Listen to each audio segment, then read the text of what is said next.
ரயிலில் சீட் பிடித்து கொடுப்பது போல் நடித்து நகை திருட்டில் ஈடுபட்ட நபர் மற்றும் நகை விற்று கொடுத்த நபர்களை போலீசார் கைது செய்தனர்.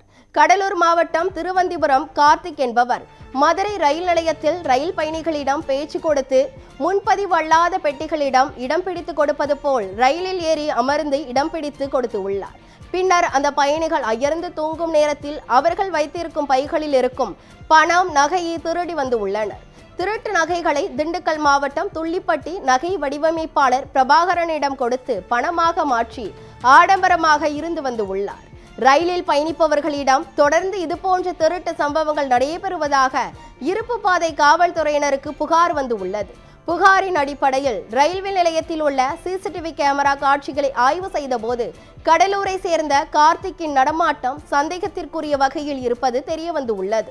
இதனையடுத்து அவரிடம் நடத்திய விசாரணையில் நகையை திருடியதை ஒப்புக்கொண்ட நிலையில் கார்த்திக் மற்றும் அவருக்கு உதவியாக நகைகளை வாங்கி விற்பனை செய்து வந்த பிரபாகரன் ஆகிய இருவரையும் போலீசார் கைது செய்தனர்.